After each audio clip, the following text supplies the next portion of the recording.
Comment élever un enfant afin qu'il soit heureux et épanoui? Quelles sont les méthodes à adopter afin qu'il jouisse de la meilleure éducation possible et l'aider à confronter sa vie future? Ce sont les questions que se posent la plupart des parents, surtout lorsqu'ils sont confrontés à des enfants bruyants, actifs et émotifs.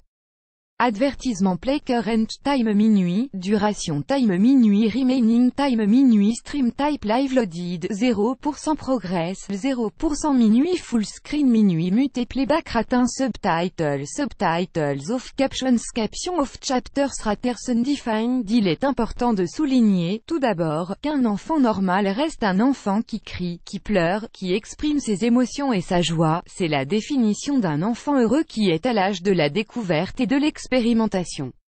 Un enfant a besoin d'apprendre, de jouer et d'inventer en faisant appel à son monde imaginaire afin de créer des histoires de toutes pièces qui apporteraient de la joie à sa vie.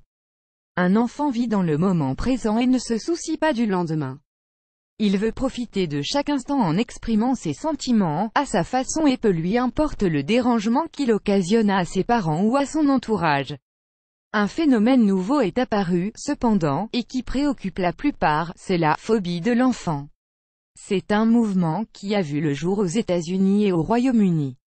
Depuis un moment, nous assistons à la naissance d'un type d'hébergement spécial qui refuse la présence des enfants dans certains sites, afin que les clients ne soient pas dérangés par les cris et les pleurs nocturnes des enfants et pendant les moments de détente au bord de la piscine. Le même phénomène se produit dans certains restaurants afin que les clients puissent jouir d'un moment de paix et de sérénité durant leur repas. Ad choice ES advertising red invented by Tids. Ad choice ES advertising red invented by TEADS. Ce mouvement laisse perplexe et nous incite à la réflexion. Avons-nous perdu notre empathie, notre compréhension, notre compassion et notre amour pour les enfants pour en arriver à ce stade? Avons-nous oublié que nous avons été nous-mêmes des enfants bruyants, turbulents et pleins de vie et que c'était un besoin vital à notre équilibre? Ces enfants qui dérangent dans les espaces publics. Des expériences ont été vécues par plusieurs personnes et notamment des mamans, qui ont été pointées du doigt dans les espaces publics à cause de leurs enfants bruyants. Ces mamans ont été qualifiées de mauvaises mères qui ne savaient pas éduquer leurs enfants et qui ne se comportaient pas correctement avec eux. Ce qui est évident, c'est que la plupart ne se souviennent plus que les bébés pleurent et s'agitent et que cela fait partie de leur nature. Nesairing Denmark Slate Steering Aid can now be tested at your home. Nesairing Annual Race Profis Academy. This simple math formula can solve your money problems. As Profi Academy annulé par Taboola. Contenu sponsorisé, contenu sélectionné. La vérité sur ces idées stigmatisées. Un enfant naît avec son caractère et sa propre personnalité. Il y a des enfants agités et d'autres plus calmes. L'éducation des parents n'est pas forcément la cause de l'agitation de l'enfant.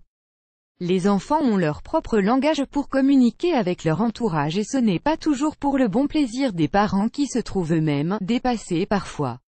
De ce fait, nous devons témoigner un minimum d'empathie et de compassion pour ces parents qui font de leur mieux pour éduquer leur bambin. Un enfant heureux est un enfant qui court, qui crie et qui attire l'attention des autres. Il n'est pas né pour être un solitaire, blasé et indifférent à la vie. Il ne serait pas normal dans ce cas.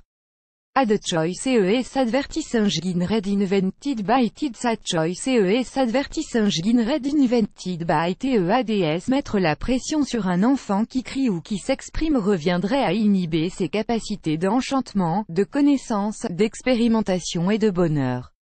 Laissez l'enfant vivre pleinement son enfance. Il est nécessaire de laisser l'enfant s'exprimer et de découvrir ses propres capacités et d'assouvir ses curiosités d'apprentissage, à condition de le surveiller et qu'il soit protégé de tout danger, de lui montrer le bon et le mauvais côté de chaque chose.